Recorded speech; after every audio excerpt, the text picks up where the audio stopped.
أعوذ بالله من الشيطان الرجيم بسم الله الرحمن الرحيم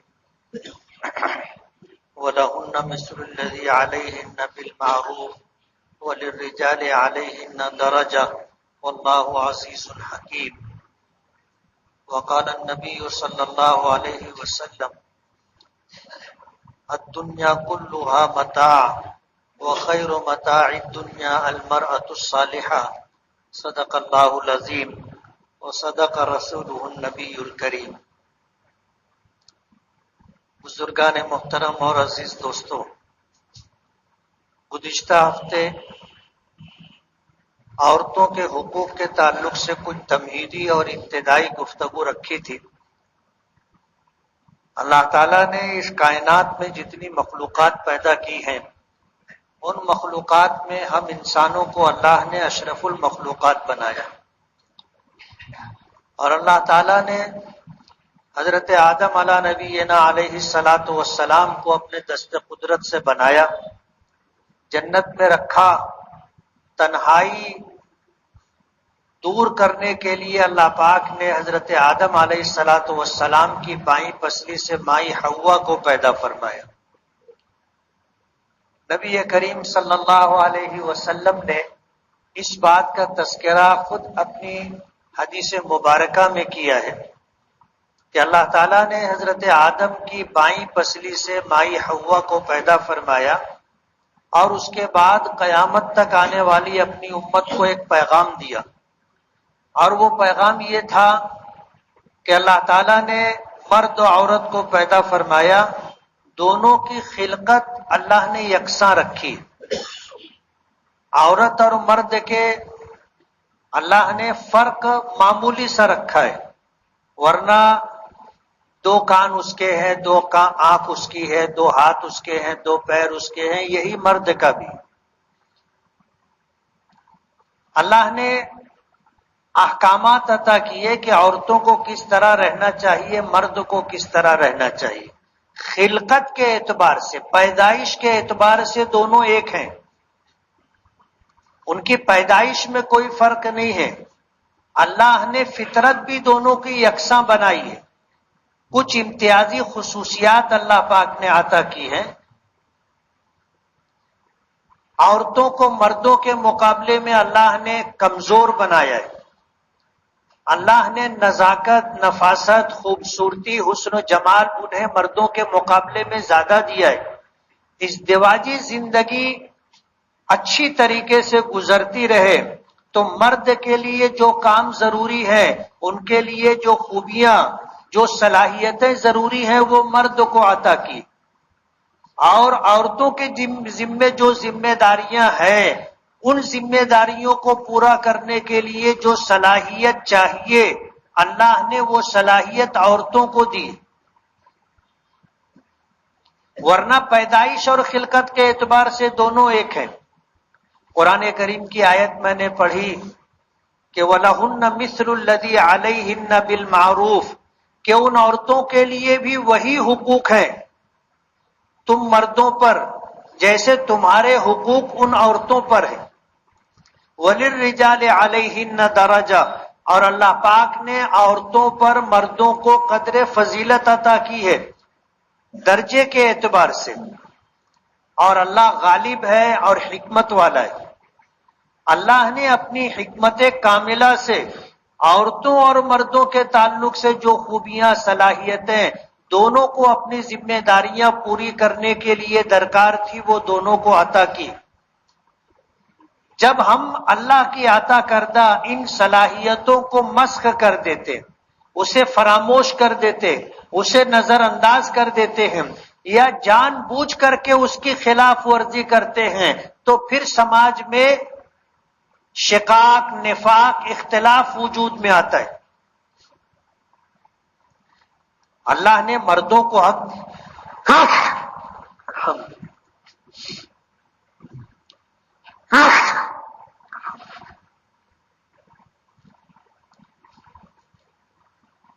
عورتوں کے ذمے جو حقوق ہیں مردوں کے، اگر عورتیں ان حقوق کو ادا کرتی رہیں، اور مردوں کے ذمے عورتوں کے جو حقوق ہیں وہ ادا کرتے رہیں، تو سماج اور معاشرے کے اندر کہیں کوئی اختلاف، جھگڑا، نفاق اور شقاق نہیں رہتا۔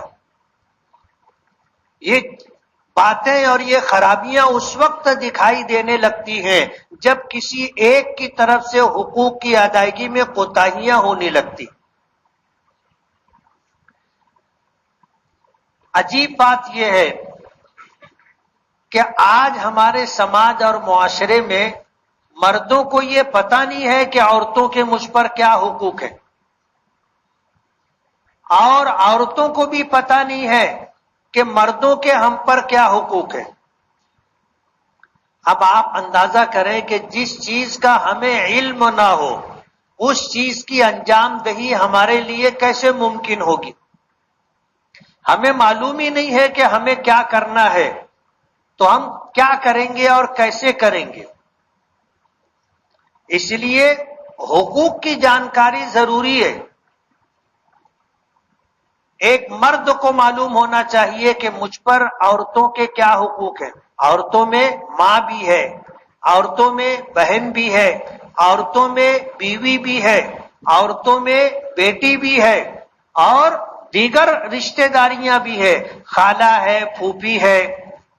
اس طرح کی جو رشتہ داریاں ہیں، ان رشتہ داریوں کو اگر دیکھا جائے اور ان کے حقوق کو جانا جائے تو ہمیں پتہ چلے گا کہ کس کو کیا درجہ اور کیا مقام دینا ہے، لیکن ہمیں پتہ نہیں ہے۔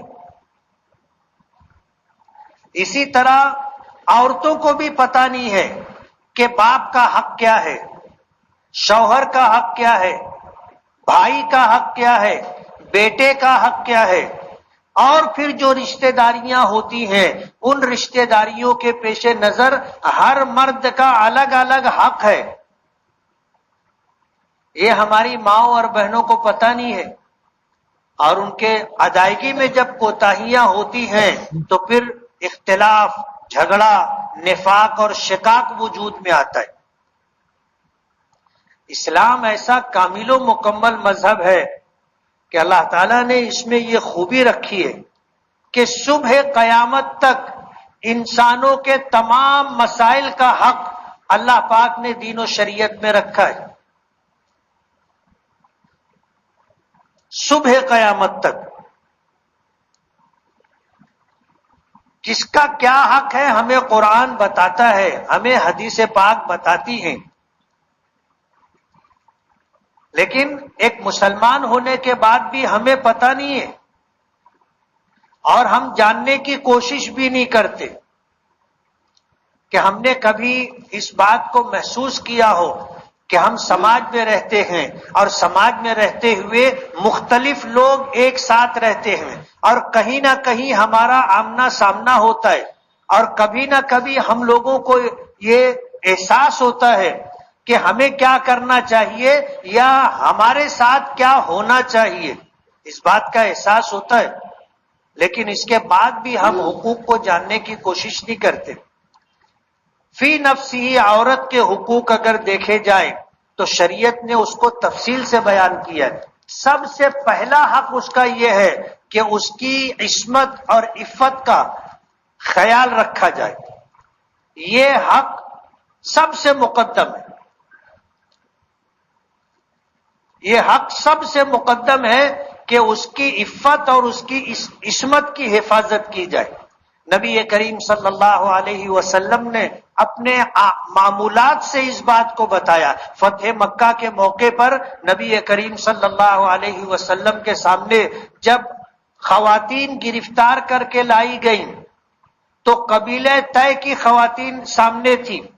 نبی کریم صلی اللہ علیہ وسلم نے ان عورتوں میں دیکھا کہ ایک بچی ہے جو بلوغ کی عمر کو پہنچ رہی ہے اور اس کا سر کھلا ہوا ہے، سر پر دوپٹہ نہیں ہے اور اس کے جسم پر چادر نہیں ہے۔ حضور پاک صلی اللہ علیہ وسلم نے اپنی چادر، اپنی کملی اپنے جسم سے اتاری اور کہا کہ اس بچی کے سر کے اوپر اسے رکھو۔ صحابہ کرام کہنے لگے اللہ کے رسول وہ مشرکوں کافر کی لڑکی ہے، بیٹی ہے۔ تو حضور نے فرمایا تھا تاریخ ساز جملہ کہ بیٹی کسی کی بھی ہو بہرحال بیٹی ہوتی ہے۔ بیٹی کسی کی بھی ہو، بہرحال بیٹی ہوتی ہے۔ اس جملے کا پس منظر ایک خاتون کی، ایک عورت کی عزت، اس کی عصمت اور اس کی عفت کی حفاظت سماج میں ہر مرد کے ذمے ہے، یہ عورت کا حق ہے۔ یہی وجہ ہے کہ زنا کی اتنی سخت سزا رکھی گئی ہے کہ آج دنیا اس کو قبول کرنے کے لیے تیار نہیں۔ اگر غیر شادی شدہ شخص نے زنا کیا اس کو 100 کوڑے مارے جائیں گے، چاہے وہ مر جائے۔ اور شادی شدہ شخص نے اگر زنا کیا تو اس کو سنسار کیا جائے گا، یعنی اس کی جان اس طرح لی جائے گی کہ عام لوگ اس کو پتھر ماریں، اور اتنا پتھر ماریں کہ وہ مر جائے، یعنی مرتے دم تک اس کو پتھر مارتے رہیں گے۔ آج دنیا کہتی ہے اتنی سخت سزا۔ حضور پاک صلی اللہ علیہ وسلم نے اپنی موجودگی میں اس طرح کے معاملات میں سزا کا نفاذ کیا، سزائیں جاری کی۔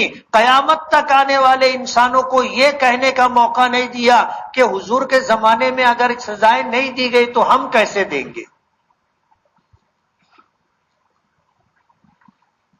عورت کی عفت اور اس کی عصمت کی حفاظت انتہائی ضروری ہے۔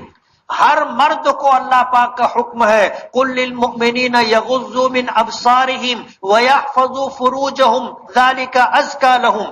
تمام ایمان والے مردوں کو، عورتوں کو اس بات کا حکم دیا گیا کہ اپنی نگاہوں کو پست رکھیں،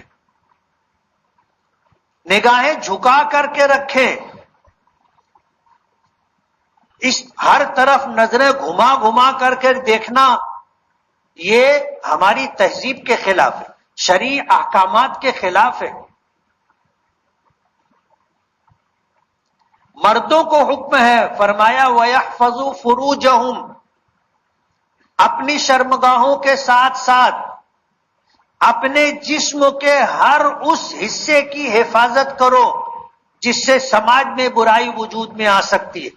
غلط جگہ پر نظر مت ڈالو، غیر متعلق لوگوں کی بات کان لگا کر کے مت سنو، کسی پرائی عورت کے بارے میں اپنی زبان سے کوئی بات مت کہو، ہاتھ اور پیر کا غلط استعمال مت کرو۔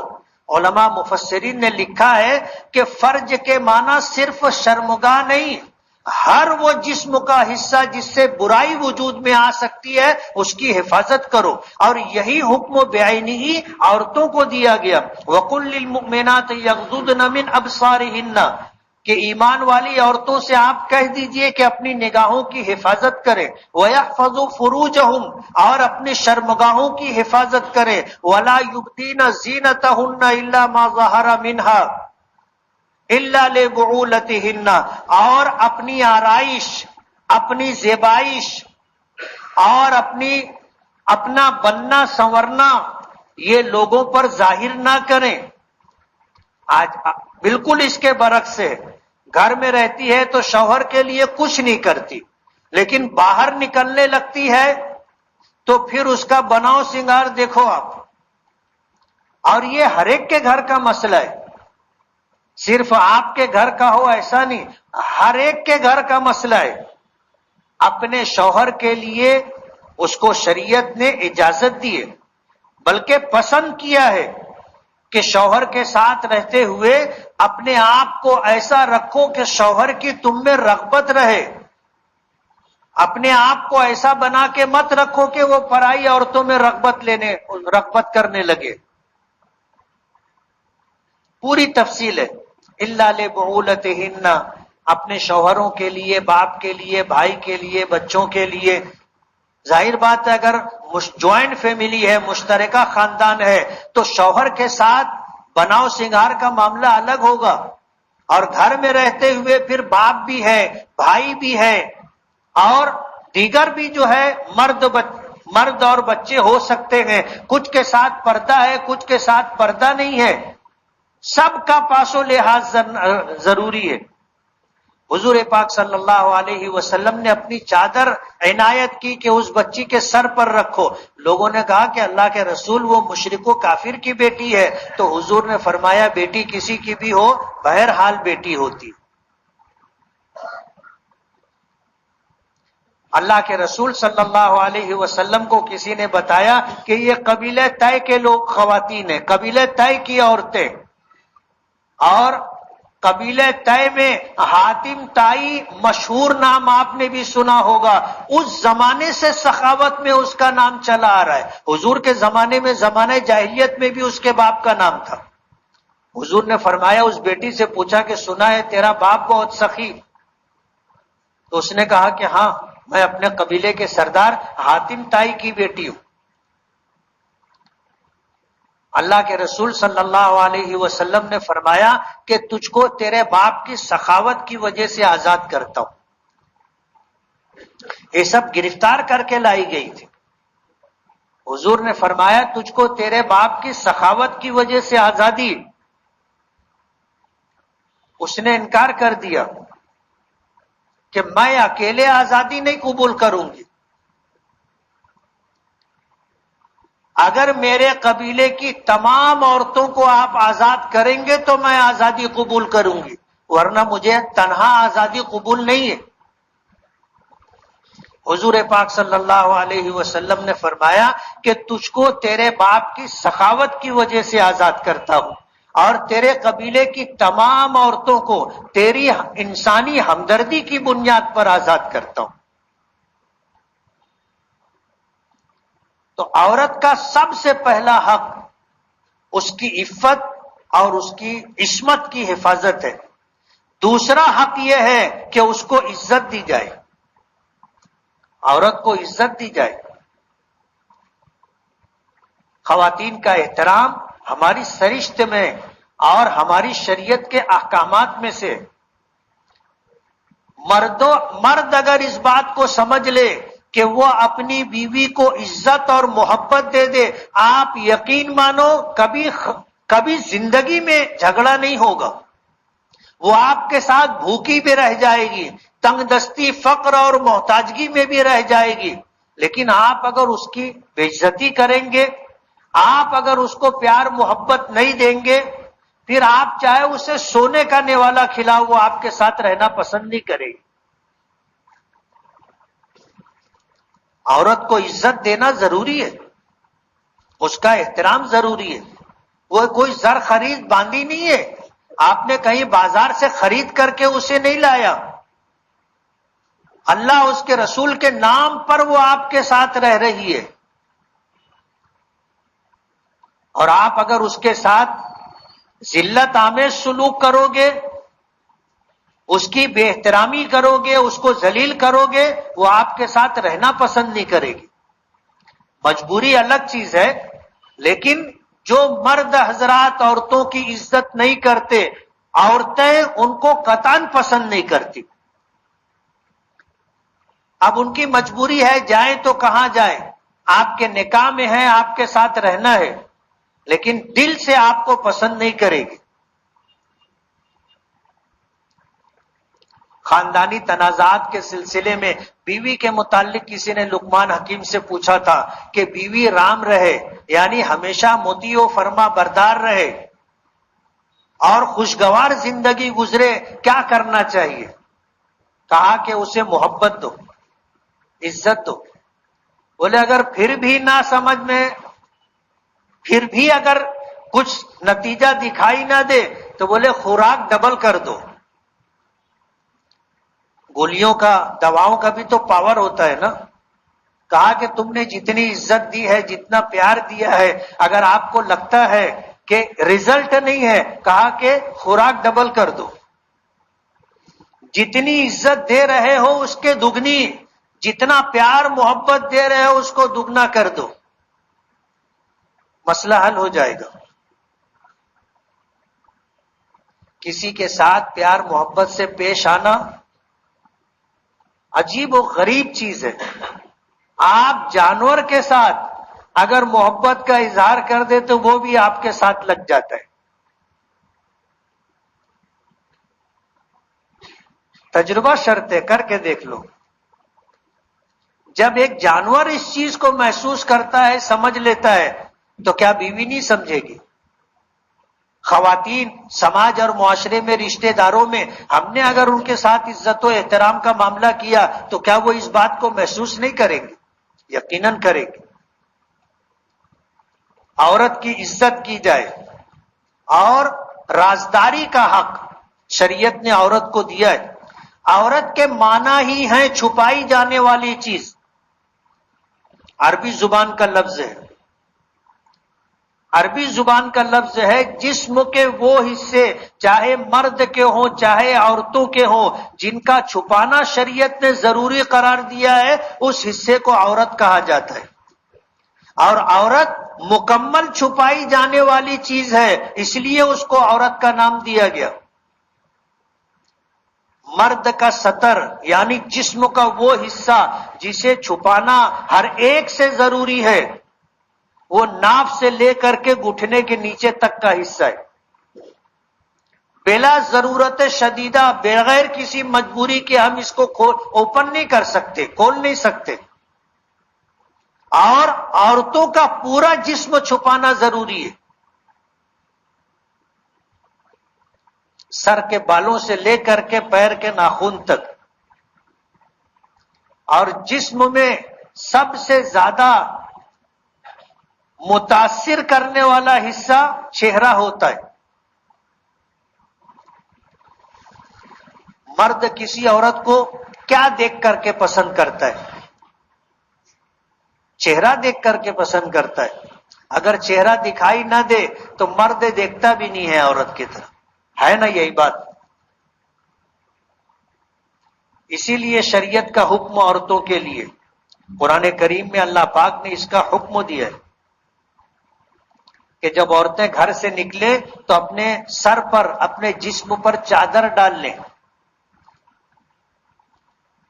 کہ جب وہ دکھائی نہیں دے گی تو دیکھے گا کون؟ تو جسم میں سب سے زیادہ وہ متاثر کرنے والا حصہ جو ہے چہرہ ہوتا ہے۔ اس لیے پردے کا مطلب یہ ہے کہ چہرہ بھی ڈھانکا جائے۔ تو عورت کی عزت عورت کا حق ہے۔ رازداری یعنی وہ چھپائی جانے والی چیز ہے۔ اپنی عورت کوئی نمائش کی چیز نہیں ہے کہ آپ کہیں ساتھ میں لے کے جانے لگے تو اس کو اس طرح بنا سوار کر کے اور بے پردہ لے کر کے جائیں کہ لوگ اس کو دیکھتے رہیں۔ یہ تو بے غیرتی کی بات ہے۔ ایک آدمی بس میں سفر کر رہا تھا، میاں بیوی تھے اور عورت بہت بن سنور کے کھڑی تھی، تو وہ ایسے مڑ کر کے اس کی عورت کی طرف چہرہ کر کے کھڑا ہو گیا۔ اور عورتیں نظر کو بہت اچھی طرح پہچانتی ہیں، یعنی دیکھنے والا دیکھا اسی وقت عورت فیصلہ کر لیتی ہے کہ یہ آدمی اس کی نظر اچھی ہے یا بری ہے۔ تو وہ اپنے شوہر کو کہنے لگی کہ ایک جیسا مجھ کو دیکھ رہا ہے۔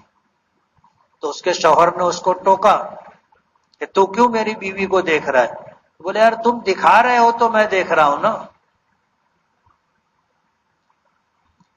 تم دکھا رہے ہو تو میں دیکھ رہا ہوں، اور اگر تم دکھانا نہیں چاہتے تو جیسے لوگ اپنی بہن بیٹیوں کے ساتھ، اپنی بیوی اور اپنے خاندان کی عورتوں کے ساتھ نہیں کسی کو دکھانا چاہتے تو کیا کرتے ہیں؟ تم بھی وہی کرو۔ اب ظاہر بات ہے کہ اگر آدمی خود اپنی جو ہے بیوی کو اس طرح نمائش کے طور پر لے کر کے چلے اور پھر کوئی دوسرا اگر اس کو دیکھتا ہو تو آپ کو برا نہیں لگنا چاہیے، آپ خود ہی دکھانا چاہتے ہو، اب لوگ دیکھ رہے ہیں تو پھر دیکھنے دو۔ یہ بے غیرتی کی بات ہے۔ عورت کا حق یہ ہے اس کی تعلیم و تربیت۔ تعلیم و تربیت سے مراد یہ ہے کہ اس کو اللہ اس کے رسول کی پہچان کرائی جائے، اور ایک مسلمان کی طرح زندگی کس طرح گزرے یہ سارے احکامات اسے سکھائے اور بتائے جائیں، اس کی ایسی تربیت کی جائے کہ وہ جہاں رہے لوگوں کا حق ادا کرتی رہے اور اپنی ذمہ داری پوری کرتی رہے۔ تعلیم و تربیت ضروری ہے۔ حضور پاک صلی اللہ علیہ وسلم نے فرمایا آزاد عورتیں تو آزاد عورتیں ہیں، اگر باندھی بھی ہو تو آپ اس کو تعلیم دو، اس کی تربیت کرو، اور بہتر یہ ہے کہ تعلیم و تربیت کے بعد اس باندی کو آزاد کر دو اور پھر اس سے خود ہی نکاح کر کے اس کو بیوی بنا کر کے رکھو۔ تعلیم و تربیت کی تاکید کی گئی، اور قرآن کریم میں سب سے پہلا حکم جو آیا تھا اقرا، پڑھیے، تو یہ صرف مردوں کے لیے نہیں ہے، تمام مسلمانوں کے لیے، مرد عورت دونوں کے لیے یہ حکم ہے۔ ان کی تعلیم و تربیت، اسی کے ساتھ حسن سلوک، حسن سلوک سب کے ساتھ۔ کل قیامت کے دن وزن کی میزان عمل میں وزن دار نیکی جو ہوگی وہ آدمی کا حسن اخلاق ہے، بہترین اخلاق وزن دار نیکی ہے۔ ہر ایک کے ساتھ اخلاق سے پیش آنا چاہیے، لیکن اگر عورت ہو تو اس کا حق کچھ زیادہ ہے، ہمیں اس کے ساتھ جھکتا معاملہ کرنا چاہیے، اس کے ساتھ بہترین سلوک کرنا چاہیے۔ اب ظاہر بات ہے بہترین سلوک کرنا ہے، ماں ہو تو، بیوی ہو تو، بیٹی ہو تو، بہن ہو تو، پرائی عورت ہو تو پاس و لحاظ کرنا چاہیے، اور ہم سے جو ہو سکے حسن سلوک کرنا چاہیے۔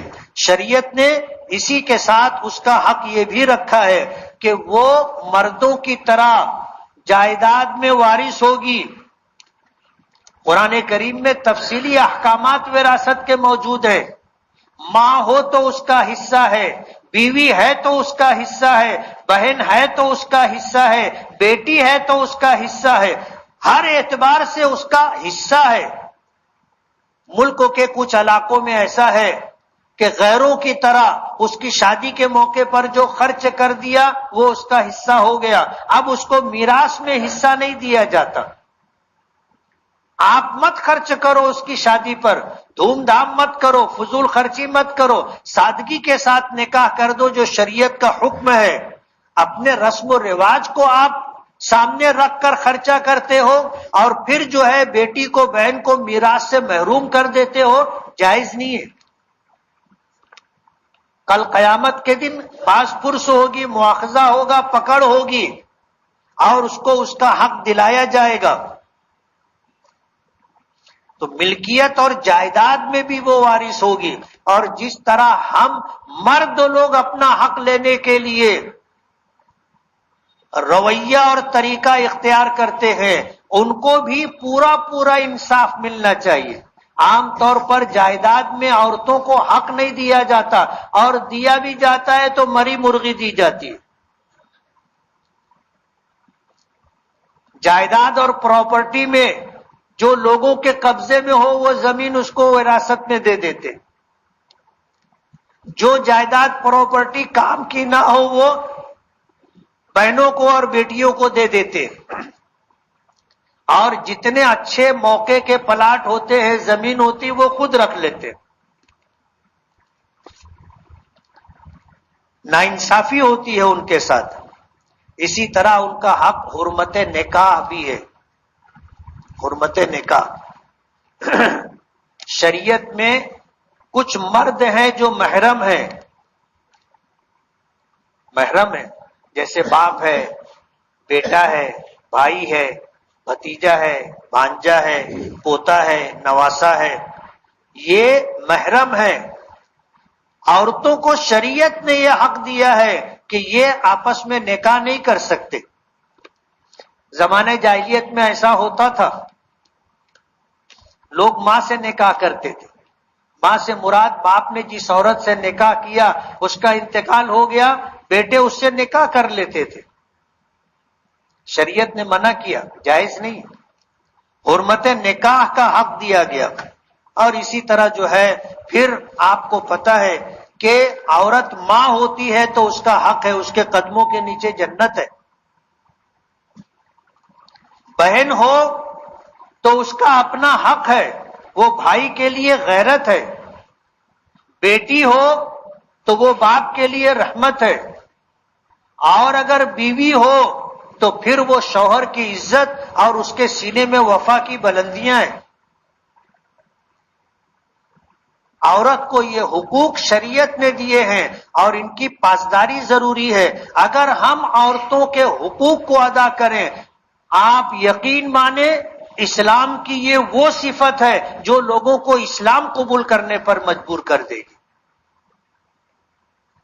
آج دنیا مغربی تہذیب سے متاثر ہو کر سال میں ایک دن عورتوں کے حقوق پر ڈے مناتے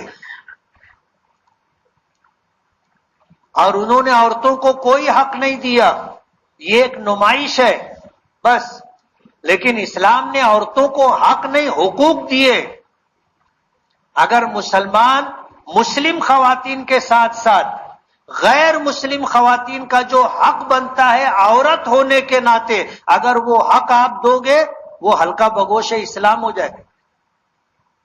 اتنا متاثر ہوں گے لوگ کہ آپ کا یہ عمل انہیں اسلام میں لانے کا ذریعہ بنے گا، اسلام کا تعارف ہوگا. لیکن مصیبت یہ ہے کہ ہم کو ہی نہیں معلوم کہ عورتوں کا حق کیا ہے. اس لیے ضرورت اس بات کی ہے کہ ان باتوں کو پیش نظر رکھا جائے، عورتوں کو ان کا حق دیا جائے، پاس و لحاظ رکھا جائے، شریعت نے جو احکامات دیے اس کی پاسداری کی جائے. ایک اچھا سماج، ایک اچھا معاشرہ وجود میں آئے گا. اللہ ہمیں عمل کرنے کی توفیق دے.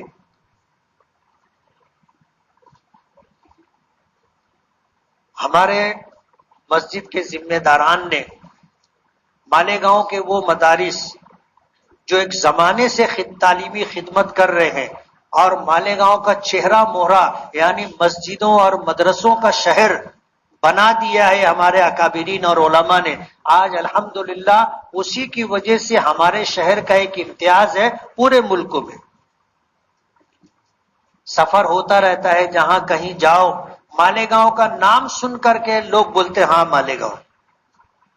ظاہر بات ہے یہ خوبی صرف یہاں پر مسلمانوں کی اکثریت کے ساتھ ہماری مسجدیں، ہمارے مدرسے جو ہیں تعارف کا ایک بڑا ذریعہ ہے. 1980 کے بعد سے دین کی بنیادوں پر جس طرح مالیگاؤں میں محنت ہو رہی ہے وہ ایک مثال ہے.